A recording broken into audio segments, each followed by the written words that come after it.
Meus irmãos, a paz do Senhor Jesus Cristo, eu vos saúdo com a paz do Senhor Jesus Cristo. Nós estamos aqui para aprendermos mais uma lição, juvenis, uma lição muito boa, que fala sobre a lição juvenis. Porém, não se engane, não pense que por ser juvenis seja um assunto fácil, mas uma lição muito boa para nós aprendermos, e estou aprendendo muito estudando essa lição. Então, é uma lição muito boa, espero que vocês consigam aprender. Fala sobre a lição de número 10, fala sobre Israel e Judá, a divisão do reino, a lição de número 10, onde o textuário diz o seguinte: todo reino dividido contra si mesmo é devastado, e toda cidade ou casa dividida contra si mesma não subsistirá. Está lá em Mateus 12, 25. Então a lição fala sobre Israel versus Judá, fala sobre a divisão do reino. Meus irmãos, nós vemos aqui a lição de número 10, certo? Nós vemos no primeiro capítulo aqui da lição, diz o seguinte, fala sobre Salomão, apesar de Salomão ter sido um homem sábio, ter recebido sabedoria de Deus, ele não era perfeito. E muitas vezes, por ser ser humano, ser falho, ele errou. Isso a sabedoria dele não veio, como é que eu posso dizer? Ele pediu sabedoria a Deus, Deus deu sabedoria, mas com o passar do tempo nós vemos que Salomão, ele muitas vezes pecou contra Deus. Então nós vemos aqui que Salomão, apesar de ser sábio, ele também errou e também ele sofre oposição do povo. Não do povo em geral, claro, porque o seu reino foi um reino de paz. Mas algumas pessoas criticaram ele devido a alguns problemas, por exemplo, os impostos.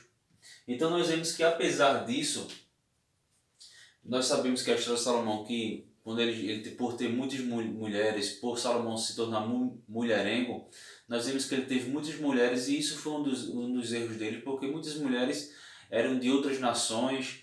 Quando casaram com Salomão, vieram para Israel e trouxeram seus deuses, seus costumes, e muitas vezes os costumes dessas outras religiões não era vista com bons olhos diante de Deus. Então isso trouxe heresia para Israel. Então nós vemos que, devido a esses impostos, enquanto Salomão ainda estava vivo, nós vemos que Jeroboão ele causa uma revolta. E Salomão coloca soldados para ir atrás de Jeroboão, e Jeroboão ele foge para o Egito e fica escondido no Egito. E nessa época quem era o Egito, quem era o faraó do Egito era o Sisaque, ele era o faraó do Egito. Então nós vemos que ele causa revolta por conta dos impostos e ele foge para o Egito. Após a morte de Salomão, nós vemos que após a morte de Salomão, Roboão ele era filho de Salomão, certo? Jeroboão ele não era filho de Salomão, ele era um judeu, tinha os seus valores, mas nós vemos que após a morte de Salomão, Roboão, por ser filho de Salomão, ele teria direito ao trono. Então nós vemos que quando Salomão morre, Roboão, ele é, como é que eu posso dizer, ele é divulgado no meio do povo, podemos assim dizer, que ele se tornaria rei. E o povo veio, os líderes das 12 tribos de Israel e alguns dos povos vieram na presença de Roboão e pediram que eles aliviassem o imposto, desse um alívio para os impostos pagos. E Roboão, nós vemos que ele foi ter conselho com os idosos, com aqueles sábios, com aqueles líderes de Israel, das tribos de Israel, então, que muitas vezes aconselharam Salomão. E ele foi ter ali, como é que eu posso dizer, tomar conselho com esses anciãos, podemos assim dizer, anciãos da tribo de Israel, e eles disseram: olha, alivia o imposto do povo e o povo vai te servir para o resto da tua vida. E ele tomou esse conselho e depois foi tomar conselho com os jovens, com aqueles jovens que cresceram com ele no reino, junto com Roboão, e os jovens aconselharam ele aumentar, em vez de aliviar, aumentar os impostos. E quando o povo veio, depois de 3 dias que Roboão disse que daria ele daria sua palavra sobre esse pedido de aliviar os impostos, como ele não ouviu o conselho dos anciãos e quis ouvir o conselho dos jovens e aumentar os impostos, então houve essa cisão, essa divisão. Os líderes de Israel disseram: o que é que nós temos com a casa de Davi? Pois nós não temos herança. Isso foi o que o povo disse. Então 10 tribos romperam ali com Roboão e não colocaram Roboão como rei das suas tribos. E nós vemos que Jeroboão ele já estava no meio do povo junto com esse aconselhamento. Então 10 tribos colocaram Jeroboão como rei das 10 tribos. E nós vemos aqui que apenas 2 tribos ficou seguindo Roboão, que foi a tribo de Judá, que era uma das mais importantes, e a tribo de Benjamim. Então nós vemos que Israel ficou dividido. E toda divisão, seja no casamento, toda divisão, seja no trabalho, seja em qualquer área da vida, a divisão geralmente ela causa dor, sofrimento, dor de cabeça. A divisão não é bom para ninguém. Então nós vemos até divisão de herança, né? Divisão de herança também é um pouco complicado. Então nós vemos aqui que houve essa cisão, que Roboão ele foi um dos causadores, foi o grande causador desse rompimento. Se ele tivesse aliviado os impostos, o povo serviria a ele, mas ele aumentou o imposto, então houve essa divisão do reino. Então nós vemos que o povo não aceitou, né, não aceita os aumentos dos impostos, então houve um rompimento do reino. 10 tribos seguem Jeroboão, colocam Jeroboão como rei, e apenas 2 tribos continuam como Roboão, filho de Salomão, como rei. Então houve essa cisão. Israel antes era uma nação grande, forte, e agora estava se enfraquecendo, dividida, ficando vulnerável a outras nações que estavam já crescendo nessa época, que se tornariam grandes potências mundiais. Então nós vemos aqui que ficou dividido. Eu apenas desenhei aqui só para vocês entenderem aqui. Vamos ver aqui que vai aqui mais ou menos o mapa de Israel. Nós vemos que nessa área daqui para cá seria mais ou menos o Mediterrâneo, o Mar Mediterrâneo. E Israel, que era uma nação, nós vemos que o Egito era nessa já para a África. Então aqui mais ou menos só para vocês terem uma ideia do mapa de Israel, ficou dividido o Reino do Sul e o Reino do Norte e o Reino do Sul. Então o Reino de Israel, ou o Reino do Norte, nós vemos que ficou sob Jeroboão como rei. Eles fizeram de Siquém sua capital. Nós vemos que Siquém era a capital nessa época, a capital do Reino do Norte, do Reino de Israel. Mais tarde, Samaria veio a ser a capital do Reino de Israel. E o Reino de Judá, o Reino do Sul, ficou como capital Jerusalém, já que Jerusalém ficava do lado sul.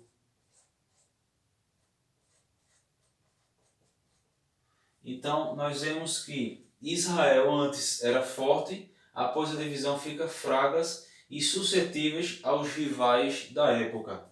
Então todo rompimento ele traz sofrimento. Isso nós estudamos aqui, isso foram as causas, né, do capítulo 1 fala sobre a causa da divisão do reino. Então a grande causa da divisão do reino foi o aumento dos impostos feito por Roboão. Olha como é importante ouvirmos as pessoas mais sábias, principalmente aqueles que são tementes a Deus. Como é bom ouvir pai, ouvir mãe, porque eles são mais experientes. E os filhos e os pais sempre vão querer o bem para os filhos. Então, aqui nós podemos dizer aqui que ouvir as pessoas mais sábias muitas vezes nos faz prosperar. E ouvirmos as pessoas que não têm experiência, que ainda estão iniciando suas vidas, muitas vezes não têm um bom relacionamento com Deus, traz sofrimento. Ouvir essas pessoas, porque essas pessoas sempre vão aconselhar maus conselhos. É o que nós vemos até hoje em dia. Então que nós possamos ouvir, né, primeiramente Deus, e também que nós possamos buscar aconselhamento com aquelas pessoas que são sábias e tementes a Deus. No segundo capítulo da lição fala um pouco do Reino do Norte. Houve um rompimento, certo? Houve um rompimento, como já falou aqui, a causa do rompimento. E no capítulo 2 fala sobre o Reino do Norte. Então nós vemos aqui que o Reino do Norte, que foi o reino de Israel, a capital ficou sendo Siquém, certo? Siquém. Qual era a vantagem do Reino do Norte? Do Reino do Norte, ele era mais populoso, já que tinha 10 tribos seguindo a Jeroboão. E ele tinha a parte mais fértil do país de Israel, e também ele tinha as fontes de águas mais importantes de Israel. Eles fizeram Siquém como capital do império, e depois, na época de Onri, pai de Acabe, se não me falha a memória, ele tornou Samaria como capital, ele transferiu a capital de Siquém para Samaria. Então Jeroboão, quando se tornou rei e houve esse rompimento e ficou ali, é feito vizinho que não quer falar um com o outro. Então muitas vezes não tem vizinho que não tem algum problema e não fala com o outro, fica aquele, mora lado a lado, mas não se falam. A mesma coisa foi com Israel e com Judá. Era uma mesma nação, porém com a divisão ficou um rivalizando com o outro. Então nós vemos que Jeroboão, lembra que Jeroboão ele era o rei do Reino do Norte, e aqui era a divisão. Ele não queria, todo ano tinha as festividades dos judeus, dos hebreus em Israel, e o ponto central dessas festividades era Jerusalém. E Jerusalém ficava do lado do Reino do Sul, do Reino de Judá. E Jeroboão ele não queria que o povo fosse a Jerusalém, porque na sua mente ele pensava o seguinte: se o povo descer para Jerusalém, pode dizer que eles se arrependam e queiram unificar a nação novamente e façam de Roboão rei das 10 tribos que seguiam Jeroboão. Aí o que é que Jeroboão pensou? Veja que tudo que nós devemos fazer, principalmente aqueles que estão na liderança, até nós, né, que nós somos os pilares da nossa casa, nós devemos consultar a Deus para que Deus nos dê sabedoria para fazermos o correto. Só que Jeroboão ele não fez isso. O que é que Jeroboão fez? Jeroboão ele fez o seguinte: ele não quer que o povo desça para Jerusalém, que fica do lado do reino de Judá, do reino do sul. O que é que ele fez? Ele colocou 2 bezerros de ouro, um em Dan e outro em Betel. O Dan, a região de Dan ficava mais para cima no mapa do Reino do Norte. E Betel ficava quase aqui na divisão do reino. E ficava próximo a Jerusalém, mas ficava bem próximo aqui na divisa de um reino com outro. Vocês lembram quando Jacó ele estava indo para a casa da família da sua mãe, da esposa de Isaac? E quando ele foi no deserto ali, ele pegou e dormiu. Colocou sua cabeça sobre uma pedra e dormiu. E ele teve um sonho onde aparecia uma escada e subia e descia anjos dos céus para aqui para a terra. E quando ele se acordou, ele disse: aqui é a habitação de Deus, é a casa de Deus. E ele colocou o nome daquele lugar Betel. E Betel significa casa de Deus. Então Betel tinha um valor espiritual grande para os judeus. Então, perversamente, o que é que Jeroboão fez? Ele colocou um bezerro de ouro em Betel e outro em Dan. O que é que ele fez? Jeroboão trouxe a idolatria para a casa de Deus, já que Betel significa casa de Deus. Então Jeroboão sempre vai ser conhecido por aquele que trouxe idolatria à casa de Deus, que ele colocou um bezerro ali em Betel e outro em Dan. Então nós vemos que Jeroboão I, porque nós vemos que nas descendências do povo aparece outra pessoa com o nome Jeroboão, que era outro Jeroboão, ele reinou de 931 a 910 a.C. E o nome Jeroboão significa ampliador. Então eu creio que vocês devem ter entendido aqui. Já já iremos iniciar a parte 2 dessa lição. Já já contamos com a sua... Então já já iremos iniciar o capítulo 2 aqui da lição. Paz do Senhor.